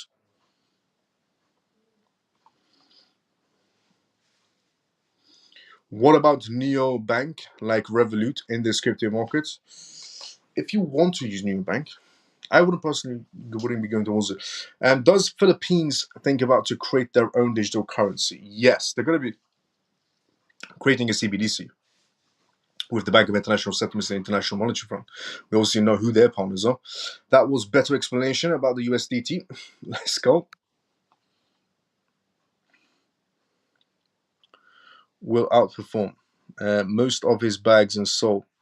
Well, he has an interesting perspective. I watched the 2.5 hours video of him. I've seen segments of that, so I remember which video you're talking about. I've seen segments of him talking about Solana, and he's holding his biggest bag. As I said previously, if you're holding Solana, I wish everybody the best of any crypto project, legitimate crypto assets that you're holding, or even if you're holding meme coins, I wish everybody the best, and I'm hoping everybody did their own research, went towards the correct projects. But I hope everybody does well inside the crypto space. Even Raul Paul on a Solana bet. Hey Miles, good to see you. I'm late to the show. I'll definitely rewatch the stream. Can you bust a quick recap to help me catch up? Yes, Parker, how you doing? We went through banking news regarding Silvergate. We went through essentially USDT news, how they're going to be phased out by essentially the regulations, the MiCA, which have been implemented so far, and some other news as well. But at the end of the live show, I'll do a recap of everything we talk about, a gist of it, for anybody else that tuned in late as well. XRP going to be king one day. Let's go, Anna. We saw a project being in the top 50s in the bull market that disappeared in the bear market, which is also true what Orphan said. which is also true what essentially Orvan said. We saw a project, going from the top 50s in the bull run to disappearing in the bear market. If you look at the previous bull runs, the crypto projects that were sitting in the top 10 or top 20 or top 30 are nowhere to be seen in the previous bull runs. Again, XRP was battling a lawsuit, going through a bear market, going through a bull market, still remain in the top 10. For me, that shows more trust than any other asset out there. Now, for people who missed the show, you can watch it. Yes, you can. Now, Sony. As I said previously, MicroStrategy, a lot of people are following their footsteps, and Sony is the next crypto project, the next essentially company to be entering the fields. And Sony is a behemoth inside the corporation sector. So Sony, Metaplanet, Sony and Metaplanet, two giants in Japan, have fastened their grip on crypto in 2024. This comes as the country battles with the dwelling currency and government officials issuing warnings. Cryptocurrency adoption in Japan is growing, with firms venturing into the space to offer alternative options for customers. Sony and Metaplanet advance on crypto with a $103 billion valuation. Sony has forayed into the crypto scene by acquiring digital asset trading services provider Amber in Japan. According to a press release, the firm will change its name to S Blocks, which is going to be most likely Sony's crypto exchange. Amber Japan operates the Whalefin cryptocurrency trading services. The acquisition will provide an easier to use service and deliver more supported currencies and functions for the app. Whalefin confirmed the development in essentially an announcement today. Going forward, as a member of the Sony group, we will work to create new added value in cryptocurrency trading services by collaborating with groups' diverse businesses, reads the release. So this is Sony acquiring essential crypto licensing in terms of going into crypto exchanges and so on. So in hindsight, Amber Japan experienced financial troubles ever since the collapse of FTX in 2022. Its parent company, Amber Group, had to undergo a debt to equity transition with Festi Capital before Sony Group expressed interest. Sony leverages partnerships and acquisitions to enhance its venture into Web3. This new deal marks its foray into the crypto scene. As a Japanese multi-industry conglomerate, Sony is not alone. Reports indicate that investment firm Metaplanet, also a Japanese company, also a company that I've reported on before following MicroStrategy's footsteps, is also advancing its status in crypto industry by adding 20.195 BTC worth $1 million today. Metaplanet becomes Japan's biggest corporate holder of Bitcoin, like MicroStrategy in the United States. Metaplanet has progressively increased its Bitcoin coffers since April 2024. It disclosed a 1.6 million BTC purchase on June 11th and committed to a $6 million more on June 24th, sought from the bond issuance. According to the report, the firm's basic policy is to hold Bitcoin for long term. The report cited its commitment to reduce exposure to the Japanese yen, Japan's local currency. The firm also wanted to offer Japanese investors access to crypto with tax structures. Japan pivots to crypto as Japanese yen falls. Sony and Metaplanet's move points to a growing crypto adoption in Japan. This comes at a time when the country's officials are concerned about the falling currency in Japan. Amid the major devaluation of the Japanese yen and some monetary policies by the Bank of Japan (BOJ), the crypto landscape in the country has changed significantly. Returners reported on June 27th that Japan's Finance Minister Suzuki and Chief Cabinet Secretary Soshimo expressed concerns about the sharp declines in the yen. A weak Japanese yen is among factors that push up inflation, so we will closely watch the currency moves in guiding monetary policies, BOJ Deputy Governor, Bank of Japan, Shinchu, said in a meeting. Stable currency moves are manageable, but a rapid single-sided move towards to affect the country's economy. When a currency's value falls, investors look for alternative assets to protect their wealth or seek higher returns. In this scenario, some investors may turn to Bitcoin as a store of value. For example, Metaplanet said it made BTC a reserve asset to reduce exposure to risk arising from Japan's debt burden and the resulting volatility in the Japanese yen. In the same scenario, as the US dollar slips lower ahead of a week's key employment report, MicroStrategy founder Michael Saylor has issued a bullish, essentially, urge on BTC. He says to sell US dollars and buy Bitcoin. No financial advice. This is coming from Michael. This is coming from Michael Saylor's perspective. At the time of writing, Bitcoin's price is trading at $62,813. So, Sony is about to be entering the crypto space. They've already acquired a company that has licensings to operate as a crypto exchange.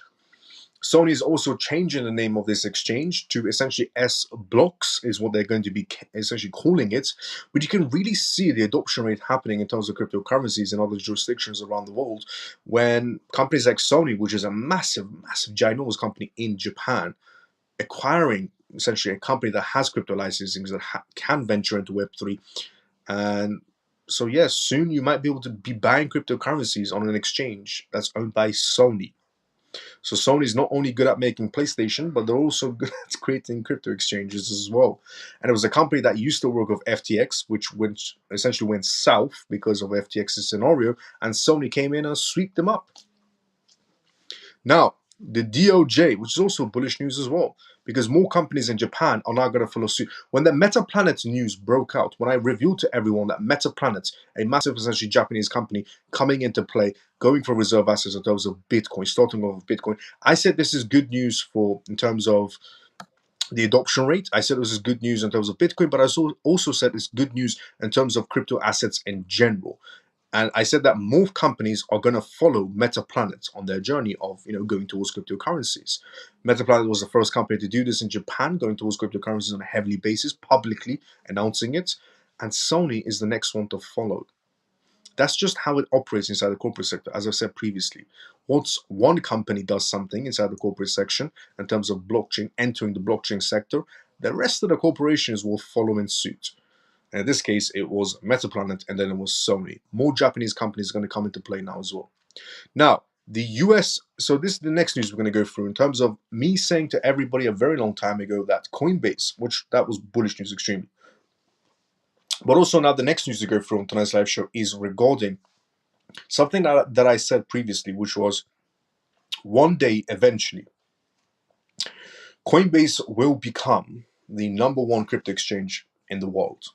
I said this previously in 2023.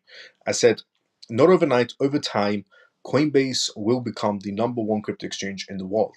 Now, it's got to a level where not only BlackRock will essentially trust Coinbase, or major firms out there inside the United States that will trust Coinbase, but it's also got to a level where the US Marshals Services are also going to be now using Coinbase. The US Marshals Services, USMS, are going to be using Coinbase for assets. Now, before we go through that, let's go to the comment section first. For people, yes, between Wise Bank account and Revolut Bank, which one is better to trust? I have both. I have Revolut Bank and I have Wise Bank as well. I trust both of them. Now, I trust banks up to a certain extent, but I trust both of them. I use both of them, to be fairly honest. Good evening, beautiful people. I mean, yeah, they're both good banks. Good evening, beautiful people. Let's go, Thompson. How you doing? How you been? How Sony can benefit from this move? How can Sony benefit from entering the blockchain sector? Well, one, when you own a company that is basically a crypto exchange, you benefit from fees that people make in transactions on it. Now, that also helps when that particular crypto exchange has another ginormous company behind it by the name of Sony, which will attract a lot of users. If there were corporations that wanted to enter the crypto space, but they didn't want to use random crypto exchanges, well, now they don't have to. They can enter through Sony. Japanese companies will trust Sony more than any other foreign crypto exchange out there. They will trust Sony's platform more, essentially, than Binance, Coinbase.com, or Crypto.com, and so on and so on. Because one, is like a Japanese company. Two, it's Sony. And every other Japanese company inside of Japan knows what Sony is and trusts Sony in terms of the corporation sector. So it do wonders for them because their name is a very big name, which will bring in a lot of clients from the corporate section, but also from the retail section. And they'll make a lot of money on fees. A lot of money on fees later on. Now, 1, XRP, 2, XLM, 3, XDC, let's go, Thompson. Eventually, it will be XLM, XRP, XDC in that particular order. Eventually, it will be XLM, XRP, and XDC in that particular order. That's an interesting one. XLM first, then XRP. Now, the DOJ, this is the trust that's going on with Coinbase. The DOJ division chooses Coinbase as a partner to custody $32 million in assets. This is the stepping stone. This is an actual stepping stone of the DOJ putting trust into Coinbase. So, the U.S. Marshal Services, USMS, a key division of the U.S. Department of Justice responsible for asset forfeits, has chosen Coinbase Prime as its partner for safeguarding and trading its Class 1 large capital digital assets. This decision follows a rigorous competitive process evaluating various solutions. Coinbase Prime, a leading platform for institutional-grade crypto services, was chosen due to its robust track record and secure infrastructure capable of managing digital assets at a large scale. This partnership underscores the growing trust in Coinbase's ability to provide advanced custody and trading services to major institutions.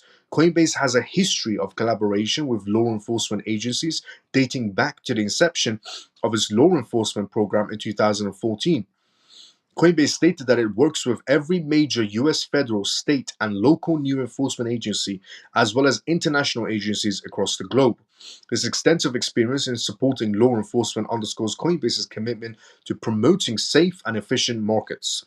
Since its launch nearly 3 years ago, Coinbase Prime has become the preferred platform for institutions and large holders of digital assets. As of March 31st, 2024, Coinbase safeguards.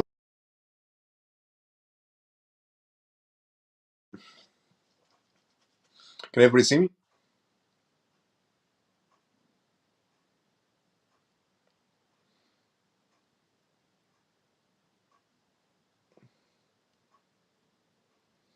Can everybody see me? The connection went out for a second.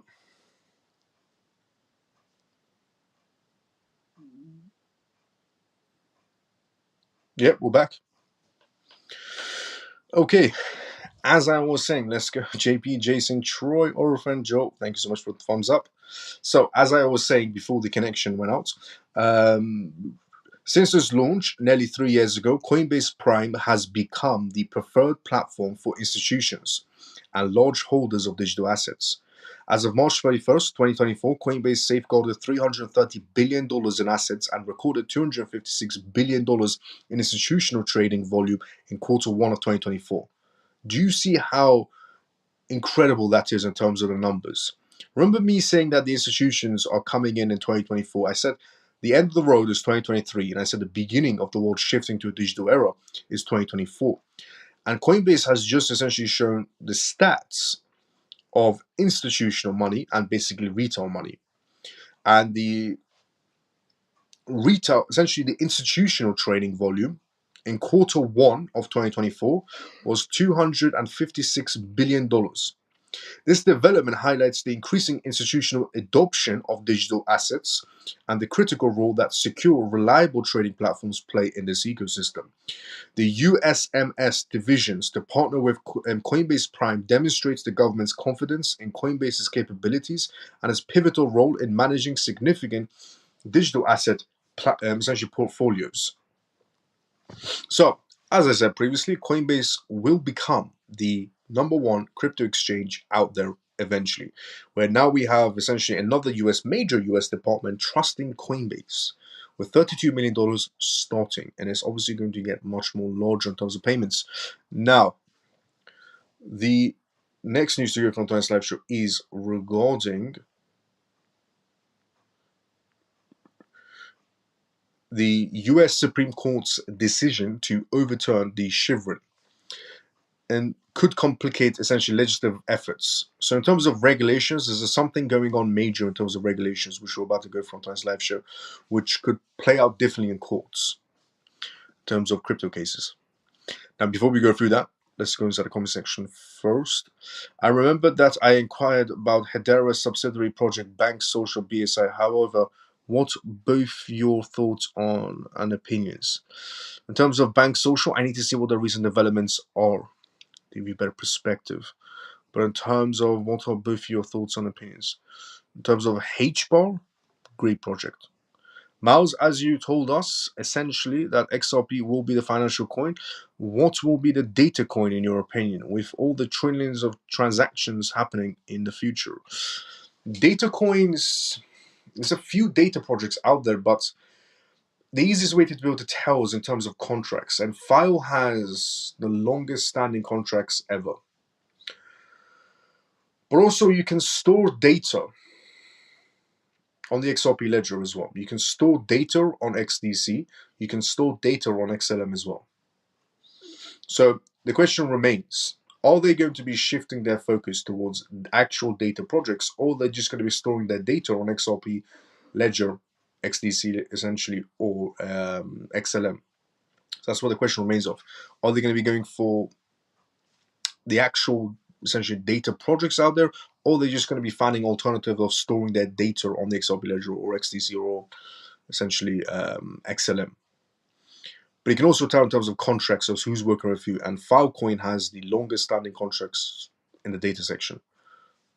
Not saying File is the guaranteed chosen one, but it's an outcome based on their contracts. But AR is an amazing, essentially data project out there as well. AR is incredible. Not AI, AR. And let's go. We are back. We are back. We are back. Yes, I can see. Let's go. Now, kindly continue. Freedom Row. Let's go. This is just a very small slice. Pretty much, yes. Now, the US Supreme Court's decision to overturn Chevron could complicate legislative efforts.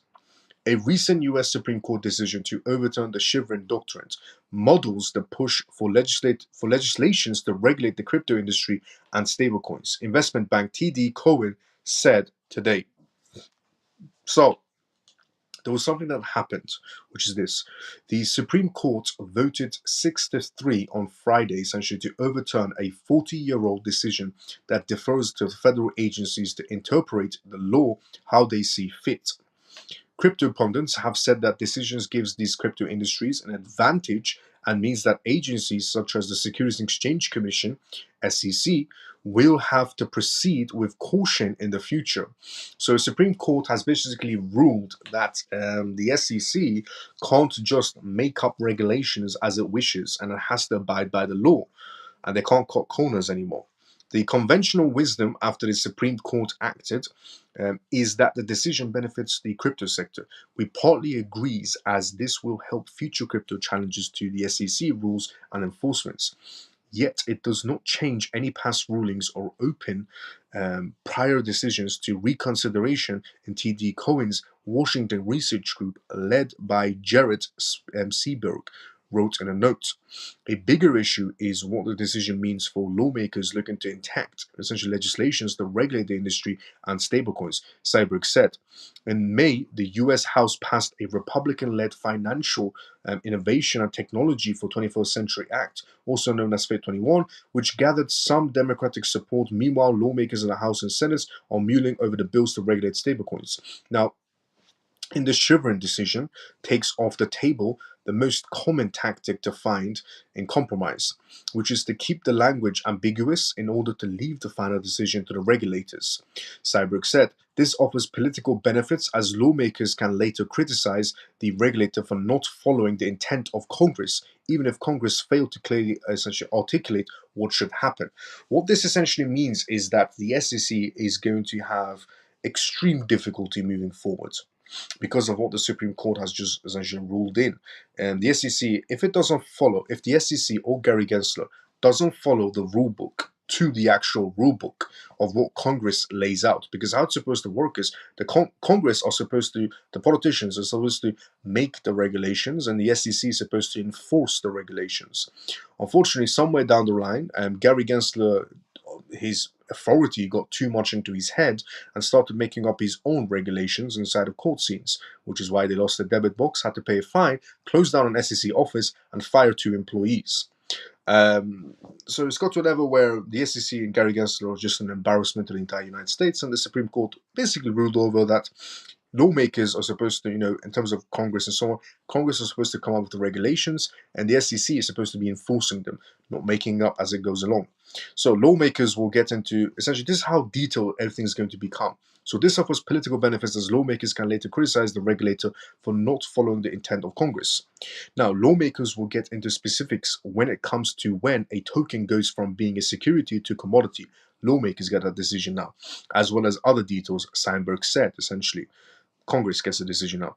We are talking details we don't normally see in legislations, such as what happens when a retailer investor participates in a staking program at a trading platform, or how to AML BSA control apply if a token art essentially at one point went through the mixer to hide its origins. Now, Cyberg said no longer will either side be comfortable deferring to the regulator, as courts are now likely to second guess these decisions. This might seem like, oh no, this is too detailed on regulations, but it's actually better, because nobody will be able to operate in gray areas, which means corporations will enter a lot more money comfortably. But what's actually happened with the Supreme Court ruling that the SEC needs to stop just making regulations out of thin air, that is great to see.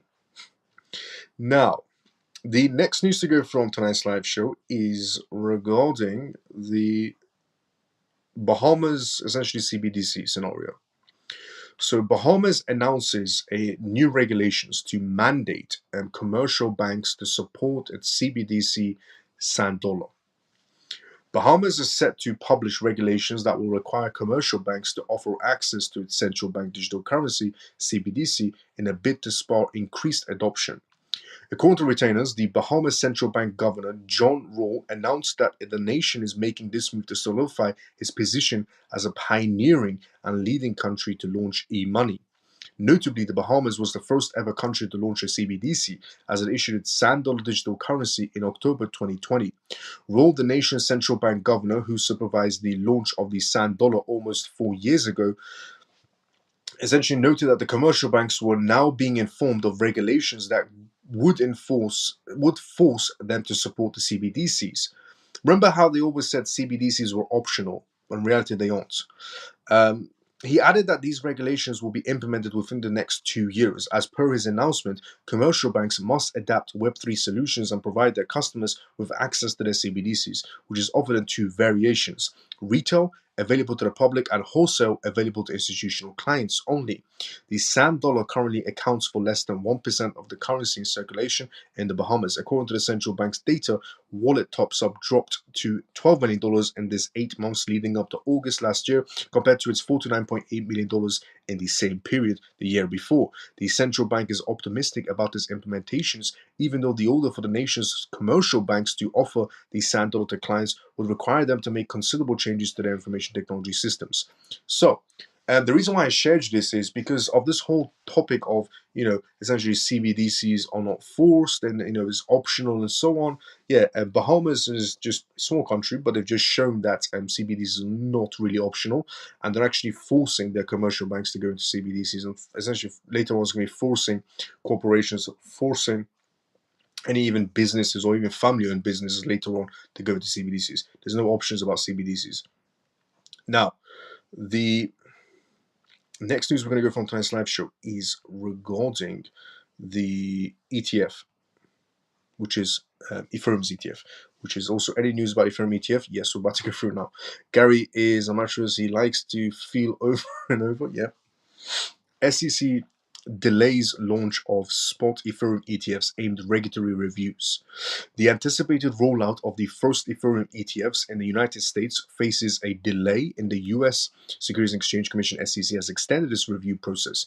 Initially projected for an early July launch, the timeline has been pushed to at least mid-July following the SEC's request for additional amendments in the S1 forms submitted by the issuers. The SEC's essentially scrutiny intensifies as launch date shifts. Bloomberg analyst Eric and James have highlighted that SEC's call for resubmissions by July 8th could further postpone the launch to late July or beyond. This adjustment stems from the SEC's meticulous examination of the filings. By meticulous examinations of the filings, they basically mean that Gary Gensler loves the idea of wasting time. It's not that difficult. Gary Gensler, I've said this before and I'll say it again. Gary Gensler the chairman of the SEC, he goes around as if he's a neuroscientist, if he's doing open surgery or something like that on those types of levels. That is a stressful job. If you're a doctor, you're doing open surgery, that is a stressful job. And I can understand why someone will want to take their time and do multiple surgeries until they get the patient up and running. But in terms of looking at a piece of paper going, yes, you comply by this, yes, you comply by that, yes, you comply by that, no, not this one, fix this. It comes back, yes, you fixed it, done, green light. That's not a difficult task, Gary. Honestly, Gary Gensler goes along as if he's doing neurosurgery. He's not doing brain surgery. You're looking at two pieces of paper and going, it complies, it doesn't change this, it complies, it complies, it complies. They file again, it complies, send it off. That's all you have to do. Anybody can do your job. A monkey could do your job, Gary Gensler. Honestly, have you seen Elon Musk, training these monkeys with the neurochip inside their brain? They could do Gary Gensler's job. So this meticulous, essentially, Gary Gensler being the SEC postponing this for a further launch because the SEC's meticulous examination of the filings is an absolute load of BS. There's nothing meticulous about it. They just love the idea of feeling important for no apparent reason, is what they do at the SEC. Reflecting a cautious stance towards the burgeoning ETF market for digital assets. Nate Gracie, the president of the ETF store, mentioned that despite the minor nature of the recent revisions, the approval timeline remains in flux, with a decision expected within 3 weeks of revisit essentially submissions. Furthermore, the SEC chairman Gary Gensler confirmed that while the review process is progressing without issues, the actual listings of these ETFs on stock exchanges might not materialize until September. The forecast hinges largely on the promptness of applicants and responding to the SEC's feedback. If the scenario of Ethereum ETFs get green lighted around September, ironically, it's the same time where XRP is supposed to get green lighted as well. So, Hong Kong is the next news we're going to go through on tonight's live show. Hong Kong enhances cryptocurrencies and security token frameworks. Before we go through that, let's go start the conversation first. Gary is, he basically is, come on, let's go low, let's go Thompson. Now, Hong Kong enhances cryptocurrency and security token frameworks. Hong Kong has taken a significant stride in cryptocurrency and security token offerings, STOs, positioning itself as the head of financial hubs like Singapore and the United States. HKBitEX, a prominent player in the crypto exchange market, highlighted that unlike other regions where licenses are limited to cryptocurrencies or STOs, Hong Kong's comprehensive license caters to both. The co-founder and chief strategy officer of HKBitEX emphasized the convenience of Hong Kong's licensing approach. This dual capability simplifies operations for platforms like HKBitEX. It offers a broader spectrum of services compared to counterparts like Coinbase in the US, which is restricted to cryptocurrency transactions only. Integration of traditional securities and blockchain technology. Blockchain technology has revolutionized traditional financial systems, introducing new products underpinned by smart contracts and regulated under security laws. The STOs are becoming increasingly popular for corporate financing, integrating the issuance of custody and settlement of traditional securities like stocks and bonds within blockchain technology. Hong Kong's markets for tokenized securities is rapidly expanding.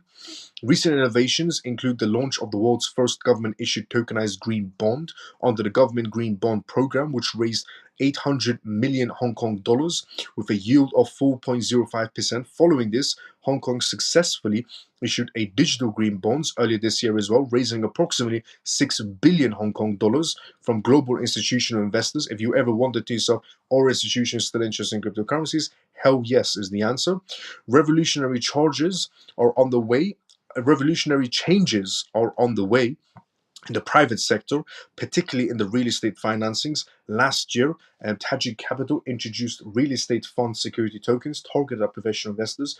GK Securities Hong Kong also successfully issued tokenized securities related to essentially short-term commercial paper. The Hong Kong Securities and Futures Commission (SFC) has also announced plans to open STO investments to retail investors, a move expected to attract more financial technology talent and investments in the region. So Hong Kong is doing incredible movements right now. In terms of the corporation sector, it's doing incredible movements right now moving forward, honestly. In terms of the corporate sector, $6 billion have entered from corporates in Hong Kong. You might not have seen the ETF situation in Hong Kong move, as I explained previously. A lot of Hong Kong companies are actually essentially in the Bitcoin ETFs in the United States. The biggest players inside the corporate section that are holding Bitcoin ETFs are actually Hong Kong companies that are holding it in BlackRock and Fidelity and so on, Vest and so on. But in terms of corporations entering the crypto space, yeah, Hong Kong is definitely leading the charge. Now, XRP secondary sales, essentially deeming non-securities by Judge Torres, was also good.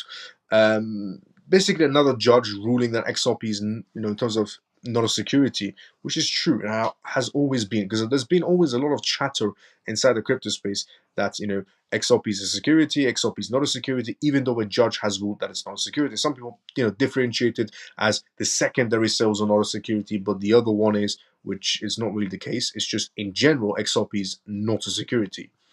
Now, another judge has also ruled in that favor as well. So Judge Amy Berman Jackson has upheld the Judge Torres's doctrine, essentially land of the rule now, law of the land now, asserting that XRP secondary sales are not securities. This ruling came during the Binance vs SEC case, where the SEC claim regarding the secondary sales of Binance BNB was dismissed. To that end, the ruling by Judge Jackson, in accordance with the Judge Torres on the sale of XRP, set example in the crypto industry. The decision is going to be highly advantageous for Ripple and the cryptocurrency industry at large. It spells a clear message that cryptocurrency assets which get exchanged by exchanges by private users do not fall within the definition of securities. This decision comes after the Second Circuit Court upheld Coinbase's same decision. Coincidentally, this marks the second major case where secondary sales of cryptos are not considered securities. Do you see how much of an embarrassment the SEC is? The president is likely to influence ongoing and future crypto cases. Firms like Coinbase, Kraken, and Consensus can leverage this ruling to strengthen their legal positions. Judge Jackson detailed reasonings has closed an argument with the SEC. They can no longer argue that Judge Torres' opinion on secondary sales stands unsupported. That is true. If you ever wondered to yourself, can the SEC somewhere down the line essentially, countersue the secondary sales part of XRP? The answer I've always said is no. People have asked me so many times, well, the SEC can just probably later on, resue Ripple and try to go against some of the judgments. And I said the SEC won't go through that headache in their entire lifetimes ever again. I'm being fairly honest when I said this the first time. I'm being fairly honest the second time. I'm saying it right now. The SEC is never in their entire lifetimes going to go up against Ripple ever again. Once this case is over and settled with, the SEC won't even walk on the same path that Ripple does. Because this case for the SEC was supposed to maybe go smoothly in their own heads, but in reality, it really hasn't. Ripple has embarrassed the SEC so much that the SEC is just in shambolic movements, where Congress had to step in just to sort out the SEC. And with judges now lining together on their same opinions, yeah, it's getting very bad for Gary Gensler. He is the embarrassment to the United States. If you thought Sleepy Joe is the only embarrassment to the United States, Gary Gensler's on that list too. Now, the positive reactions from the crypto community. Pro-XRP lawyer Bill Morgan also expressed optimisms, noting that the positive impact on XRP holders. This ruling also reduces the likelihood of SEC appealing the Judge Torres summary judgment on XRP. So I said this last year as well. When we had the resolution, when we had the first XRP resolution, and people asked me, well, they can just sue, appeal the case. And I said the SEC is never going to appeal the case. I said the SEC is never going to appeal the whole secondary port sales of XRP. It's never going to happen. And now we fast forward to 2024 today, where essentially other people like Bill Morgan coming out with their opinions and expressing that, well, this ruling basically says that even if the SEC tries to appeal, there's no point. I said this before this ruling came out. An appeal, I'm much more quicker than every other peer around me in terms of coming up with a conclusion. For me, it's reading a piece of document, and I can already assume multiple outcomes just by reading one piece of document. It's just the way I'm set up and wired. The way I've always been wired is I can read a piece of document and come up with multiple outcomes that are possibly going to likely happen straight away by just reading one document. And my predictions and my conclusions are always well ahead of everybody else's. I would come up with a conclusion about 9 months before anybody else majorly comes out, before any executive, board member, CEO, Bill Morgan, or any terms of lawyers come out with their perspectives. What I say about 9 months back, 9 months after, people will say what I said. So, yeah, regarding the appealing situation, yeah, I said that's never going to happen. I said this in last year. And now we get to today where this is basically never going to happen with the SEC appealing. An appeal risk escalation to the second courts, which previously ruled in favor of Coinbase. Coinbase CIO Paul highlighted this is a win for the crypto industry. The ruling adds considerable weight to Judge Torres' early decision on XRP programming the sales. The alignment of Judge Jackson's and Torres on crypto secondary sales as non-securities represents a milestone. It underscores a departure from the traditional Howey framework, providing much-needed clarity to the crypto industry. This decision strengthens Ripple's position and sets a positive tone for the future of crypto-related legal battles, which is all facts. Yes, it does. And in terms of the SEC also losing against Binance, just imagine that one. The SEC was the first one to go after Binance. And then the CFTC stepped in.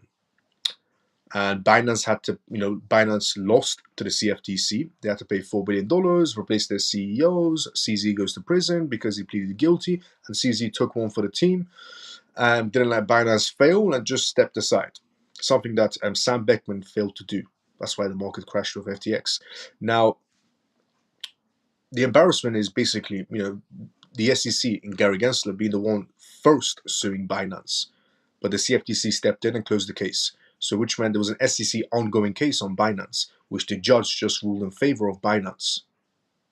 Gary Gensler can't even win a case where Binance lost to the CFTC for $4 billion. He can't even win that case. What is Gary Gensler capable of doing? I'm stumped. It's pretty much nothing. Gary Gensler cannot achieve anything in his line of work. He can't even close a case that was closed by the CFTC of Binance paying $4 billion. I mean, he can't close any case. The man is just incompetent. He just goes to work, achieves nothing, and goes back home. Honestly. Now, Tether is the next news we're going to go through on tonight's live show. Tether and Uquid. Uquid partner to enable USDT payments for social security contributions in the Philippines. Before we go through that, let's go start the comment section first. People embracing two primes. Peg, let's go.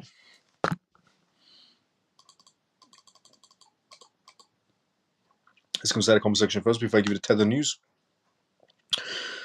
Happy birthday, Gary. Happy boy, Gary. Gary Gensler is walking meme coin and he doesn't even know it, or else he would sue himself. Facts, what Happy Pisces said. A peg, let's go. SEC equals. Biden just made a speech about the Supreme Court ruling. They do him quickly tonight. He's better than he was on the debate night. Let's go. Let's go, Thompson. The only thing Gary closes is the part of his department. Lol. By the way, I tried the XRP system and I experienced a little success with it. Let's go via XRP toolkit. Let's go, Thompson. SEC action on likely boomerang now. And companies suing SEC. Yep, made an extra 40 XRP.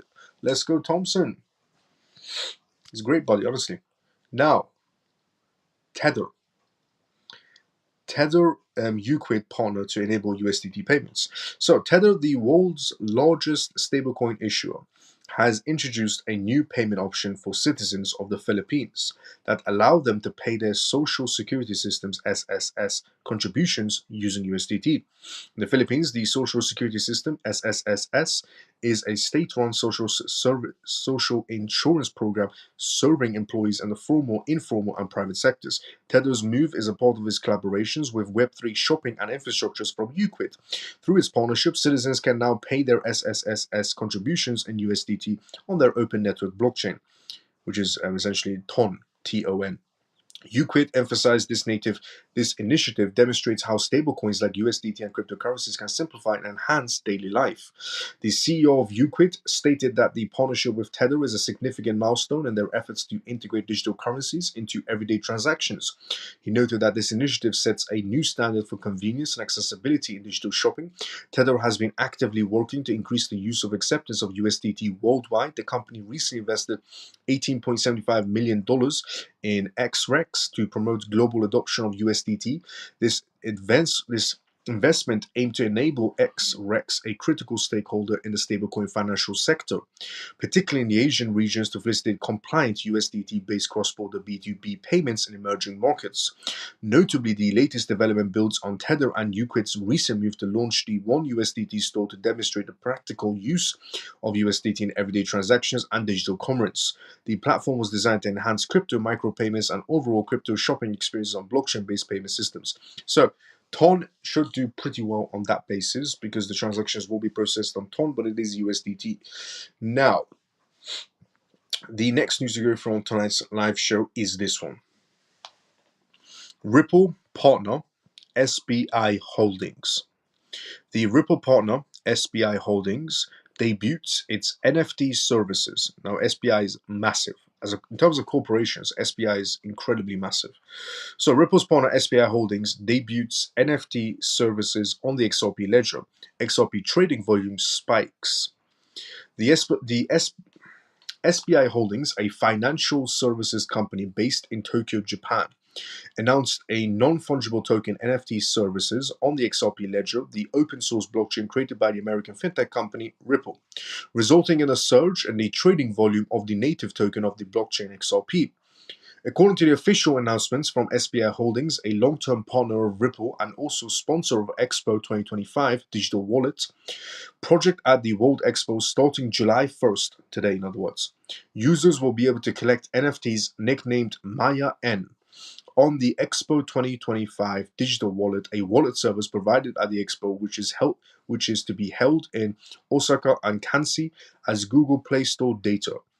The Play Store description also reads, the wallet includes several cashless services, such as Maya P, which is a payment service that can be used inside and outside of the Expo venue, which are rewarded points earned by participating in Expo-related programs, which is a reward program in the Expo-specific NFTs, and status program, which gives users rewards based on digital wallet usage.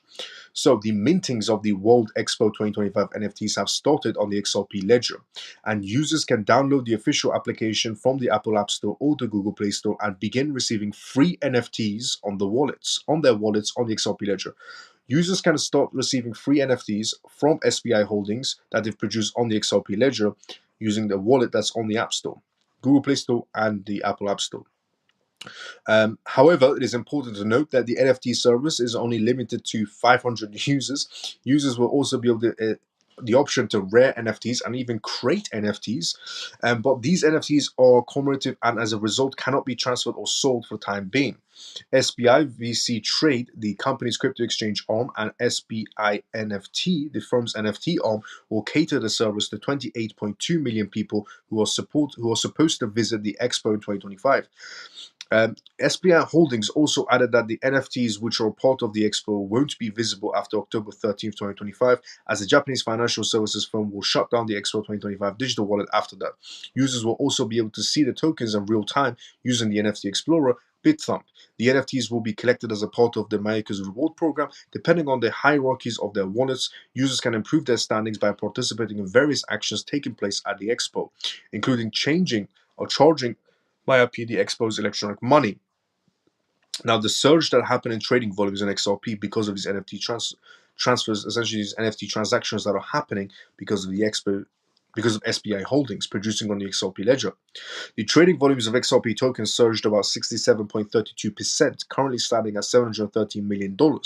Meanwhile, the price of the altcoin is up 1.82% the past 24 hours, valued at 49.48 cents at the time of writing. However, the cryptocurrency is still 87% lower than its all-time high of $3.84, witnessed by investors on January 4, 2018, which is very, very true. But in terms of SBI Holdings getting ready and producing on the XRP ledger, it's good signs in that terms of basis. And yeah, this case is definitely going to be coming to an end this year. Also, we have come to the endings of this live show as well. So, CMF, if you enjoyed this live show, drop a follow, drop a like, and retweet this live show. On this live show, we went through topics like Ripple, SBI Holdings. We went through Bahamas and their CBDC and how that should play out to other jurisdictions. We talked about Tether and the Philippines. We talked about XRP secondary sales and how the SEC is incompetent. We talked about Hong Kong enhancing cryptocurrency security tokens. We talked about SEC delays on Ethereum. We also talked about the US Supreme Court ruling against the SEC. We also talked about the DOJ division choosing essentially Coinbase as their primary spot. We also talked about Sony and Metaplanet entering together inside the crypto space. We also talked about the first stablecoin to be licensed in Europe, named USDC essentially. We also talked about EU MiCA stablecoin regulations and how that will affect everything. We also talked about tonight's live show regarding Paxos receiving a full license from the Philippines and from Singapore and working alongside DBS Bank. We also talked about on tonight's live show regarding Kraken Exchange and how they're not going to be supporting that, and regarding the merger that's happening. We also talked about the US SEC suing a crypto-friendly Stablegate bank. So we went through some bullish news on tonight's live show, quite majorly bullish news on tonight's live show. We went through some perspective news on tonight's live show.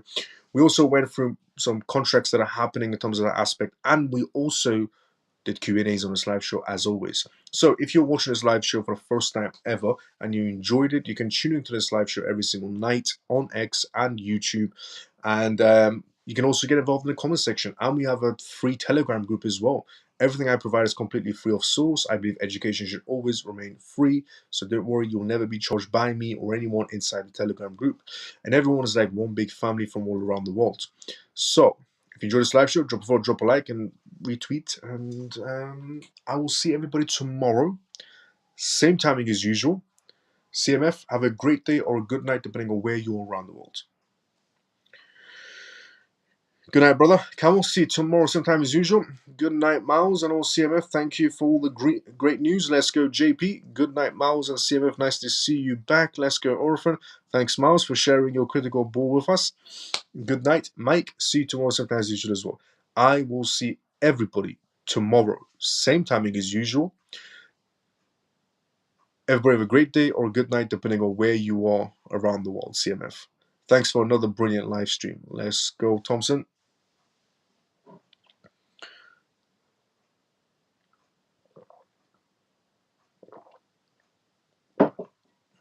Have a good night. Stormy, see you tomorrow sometime as usual as well. Great show. Glad I was able to tune in. Let's go, Susie. See you tomorrow sometime as usual as well. Good night, all. Genos, see you tomorrow sometime as usual as well. Take care, everyone. Thompson, see you tomorrow same time as usual as well. I'll see everybody tomorrow, same time as usual. Everybody have a great day or a good night, depending on where you are around the world, CMF. See you tomorrow, same time as usual.